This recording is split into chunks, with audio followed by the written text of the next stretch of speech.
गयो भने यो भ्रष्ट व्यवस्था ल्याउने केही हो भन्न थाले। मैले खण्डन गरेँ, मैले रमाइलो किन राखेँ हो ल्याउने भयो, म गर्व गर्छु। तर यो विकृतिको विरुद्धबाट 7 वर्षदेखि शान्ति समाजले कोठामा गोप्य रूपमा भनेको होइन, सिंहदरबारमा, बालुवाटारमा र संसद भवन अगाडि निषेधित क्षेत्रमा प्रवेश गरेर शान्ति समाजले शीर्ष नेता भ्रष्ट छन्, नेपाली जनता भ्रष्ट छन्, अरब अरब मिलेका शीर्ष नेता मिलेका भनेर गिरफ्तारी दिएको होइन। हामीले सक्यौँ, जेनजीले सक्यो। तर सक्दाखेरि के हो भने अमृत सँगसँगै हरेक आन्दोलनमा विष पनि आउँछ। अमृत सँगसँगै 24 गतेको ध्वंस र विनाश पनि आयो। अब तपाईको यो परिस्थितिमा चाहिँ हामीलाई के भन्थ्यो भने त्योभन्दा अगाडि यो भ्रष्ट व्यवस्था बचाउनु पर्छ भन्छ भन्थे।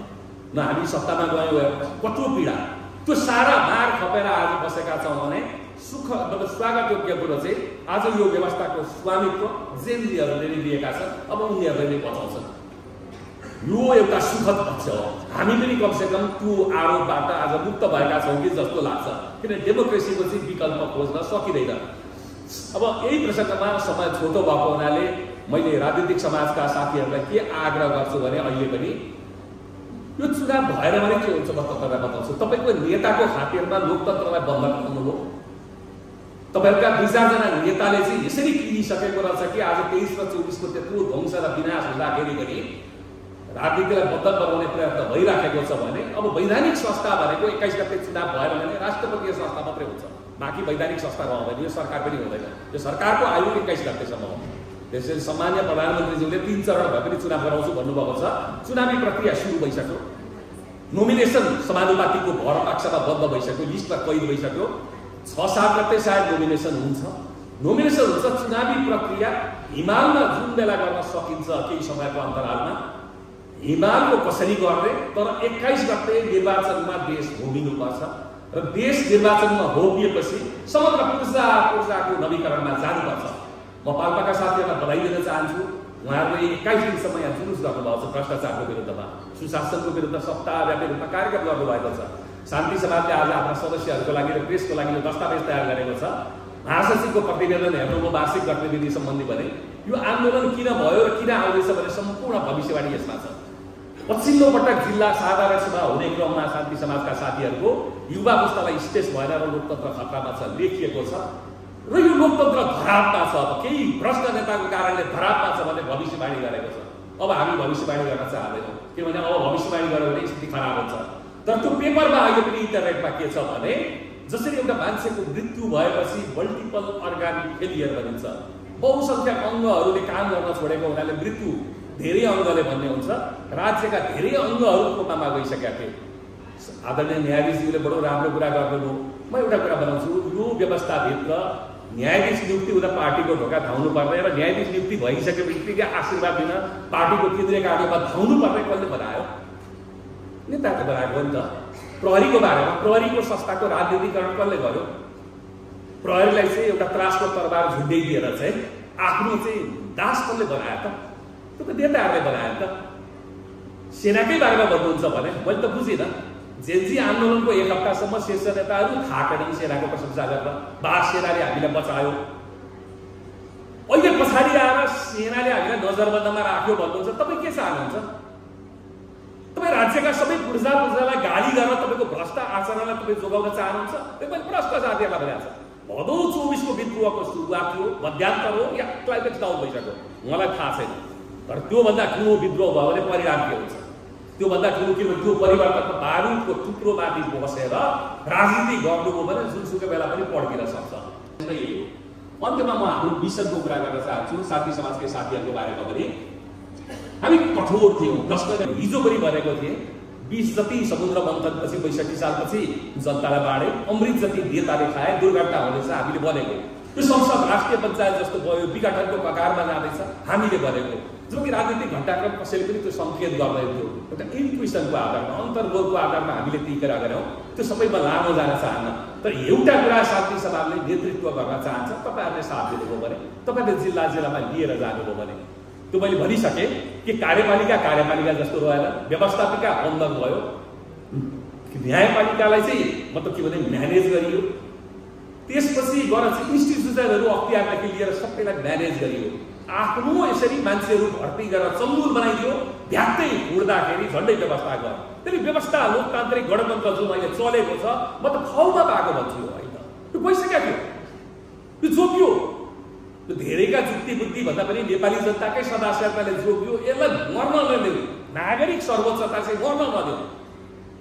नागरिक सर्वोच्चता फेरि त्यसलाई हामी दास नबनाऊ। मैले भन्न खोजेको हामी पाकिस्तानको मोडेलमा जाने, हामी बर्माको मोडेलमा जाने, परिस्थिति कतातिर धकेलिदिन्छ, चुनाव त त्यहाँ पनि हुन्छ नि। त्यसले यो अवस्थामा ओभरहल भन्छ हेलिकप्टरको या प्लेनहरूको पूर्जाको चाहिँ तपाईँले एउटा चाहिँ उपाय गर्नुपर्नेछ, शुद्धिकरणको उपाय गर्नुपर्नेछ। त्यो मल्टिपल अर्गान फेलियर भइसकेको बेलामा चुनाव मात्रै भएर समस्याको समाधान होइन। त्यसैले म समानुपातिकको कुरा गर्न चाहन्छु र म सक्छु। यो समानुपातिक पद्धति किन राखियो भने 46 सालमा हामी निर्दलीय पद्धतिमा हामी थियौँ। निर्दलीय पद्धति भनेर भनिन्थ्यो व्यवस्था। 46 सालको आन्दोलनपछि हामी बहुमतीय पद्धतिमा प्रवेश गऱ्यौँ निर्दलीयबाट। 62-63 पछि हामीले के भन्यौँ, हामी सहमतीय पद्धतिमा प्रवेश गरौँ भनेर हामीले 110 सिटको तरबार झुन्ड्याइदियौँ समानुपातिकको।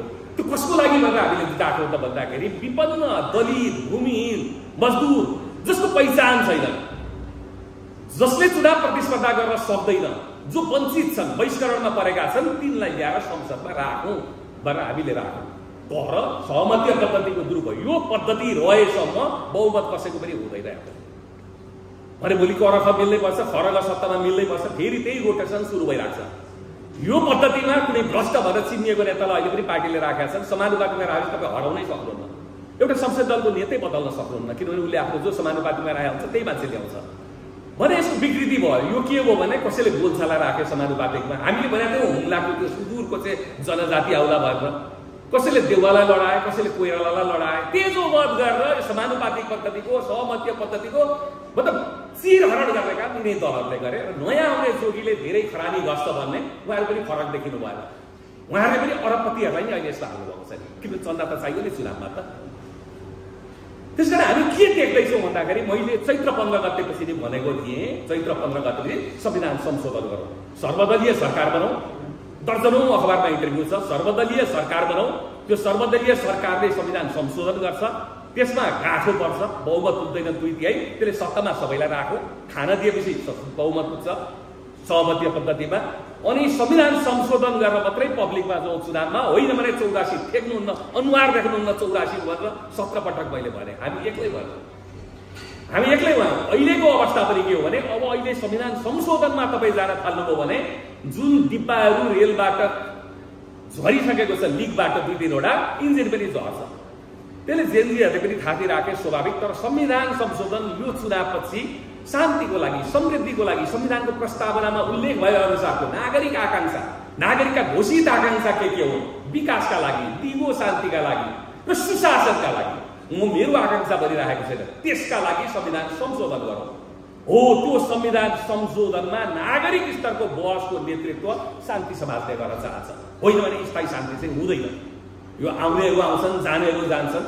त यो परिस्थिति हुँदा म अन्तिम 3वटा कुरा लाइनमा भएर बिदा हुन चाहन्छु। एक, अब फागुन 21 को चुनावबाट पछाडि हटौँ, फागुन 21 को चुनावलाई सफल बनाउँ, आफ्नो क्षेत्रबाट सफल बनाऊ अघि। तर फेरि पनि म तपाईँलाई प्रश्न गर्छु कि यो आन्दोलनलाई स्वीकार गर्ने कि नगर्ने? सहिष्णुताको सबैभन्दा ठुलो मानक भनेको स्वीकारोक्ति हो।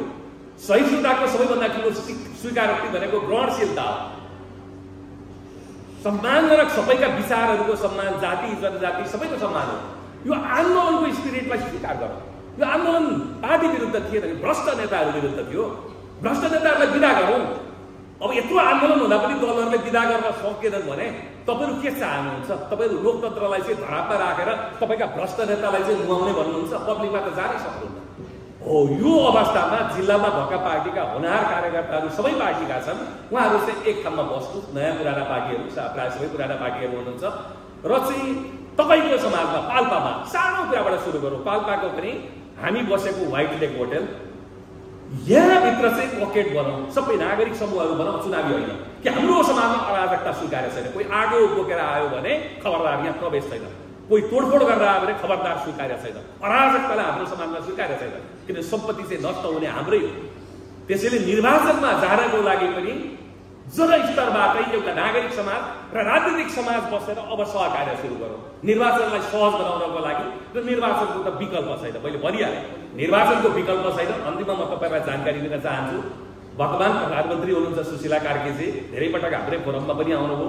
3-4 वर्ष अगाडिदेखि प्रयास थियो नागरिक समाज बनाऊ, यो गरौँ बनाऊ। मैले प्रश्न रूपमा भनेको थिएँ, गोविन्द केसीजी, सुशीला कार्कीजी, म सहित केही एउटा वरिष्ठ वकिलले प्रयास गर्नुभएको थियो 3 वर्ष अगाडि। मैले भने म चाहिँ जान्न, किनभने म आफूले ल्याएको व्यवस्थाको प्राणहरण भएको भएर सक्दैन, यो जाँदैछ।